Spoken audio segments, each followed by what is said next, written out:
I'm training for a 5K race. As you can see, I've been training all day, so as my grandma would say, I'm a little glowy.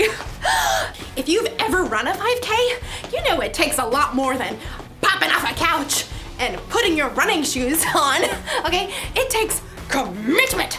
Commitment is making a plan and putting it into practice.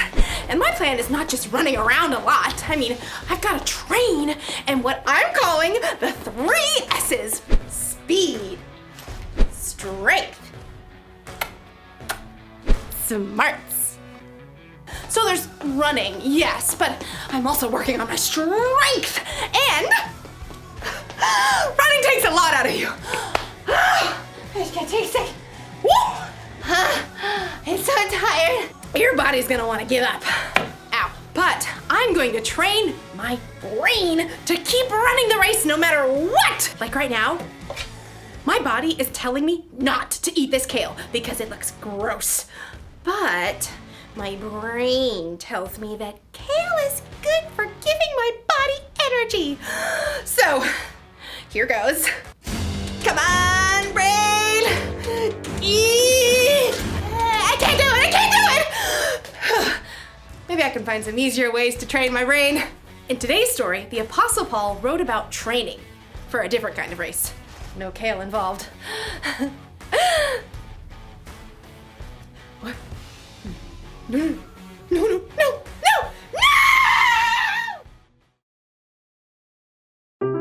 The Bible. It's 66 books of history, stories, letters, and poetry that fit together to form God's one big story. The epic adventure of how He created us and loves us so much that He made a way to rescue us. As we travel through the Bible, from Genesis to Revelation, we discover people who met God and found their lives changed forever. Now, for an amazing story inspired by the book of 1 Corinthians, chapter 9, verses 24 through 25. Did you know that some writers of the Bible talk sports? Well, not every sport, but at least one that you are familiar with. Yep, running. Running has been around ever since God created people. In fact, the Apostle Paul uses running as an example in one of his letters to the church in Corinth. In a race, all the runners run, but only one gets the prize. You know that, don't you? So run in a way that will get you the prize. Now, Paul is talking about more here than just running, but first you have to understand what it takes to run a long race.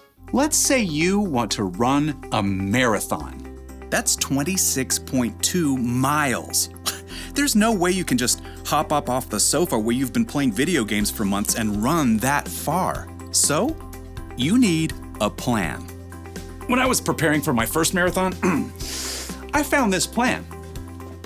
I started training more than 4 months ahead of the race, and I started with just a few miles at a time. Once you've got a plan, well, then you gotta move. That means short runs, long runs, and cross-training to work other muscles and prevent injury. Next up, you've got to fuel. Plenty of water, of course. Plus, you need healthy carbs for your long runs like bananas. And maybe some spaghetti and meatballs. What's the last part of your training? Get ready for it. Rest. If you don't rest and let your body recover, you'll get burnt out or injured. The last few days before a marathon, you don't even run at all. Oh, yeah. Running a long race is no joke.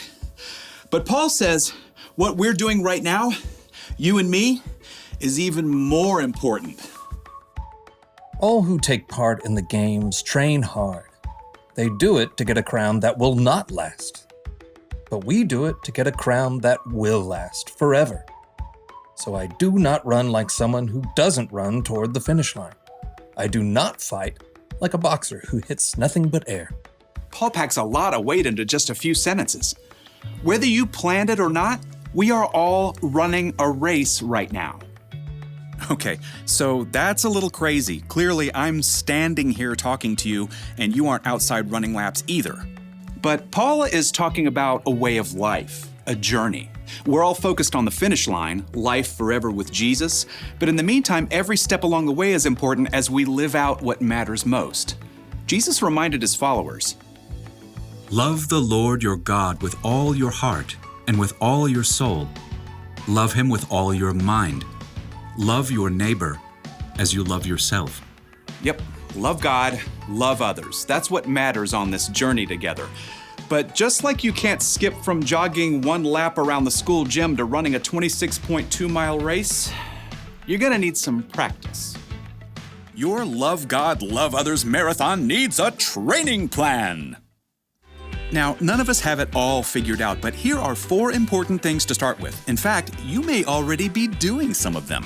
First point, hear. God is the master teller of this amazing story. He's the author of this whole race, so the most important thing is learning to hear from God. That means digging into God's Word and hearing the stories and wisdom from people who walked with Him. And you can also hear from God from people around you in your life who know and follow Him.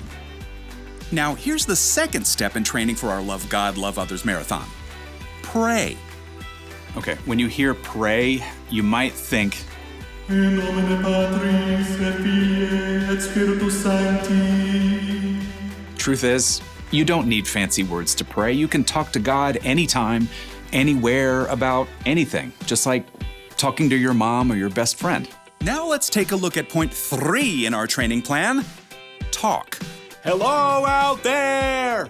Tell other people what God has been up to in your life, what's changing, how you're learning to love others better. And here's the final point in your Love God, Love Others training plan. Live. Live for God.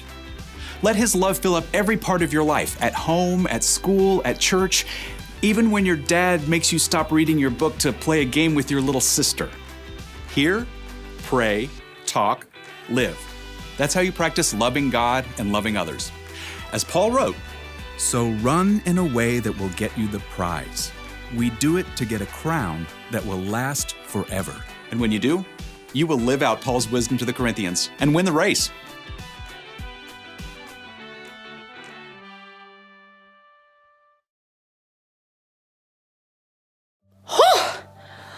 When the Apostle Paul wrote about running a race, it was about way more than a 5K. It was about life, because sometimes life can feel like a race. That's why we've got to train. We need to make a commitment to practice what matters most. Jesus taught that what matters most is to love God and love others. How do you do that? Well, you can start with these 4 words.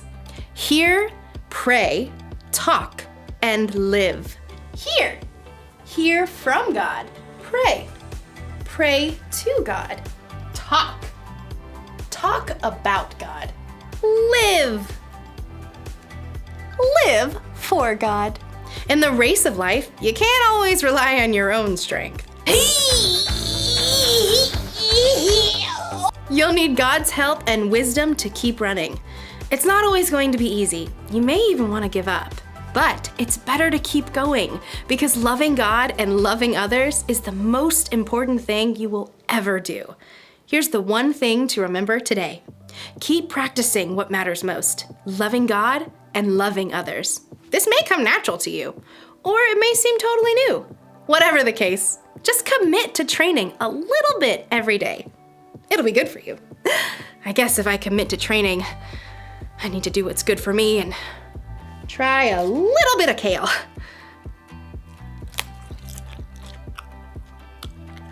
Hey, that's not bad. I feel more energetic already.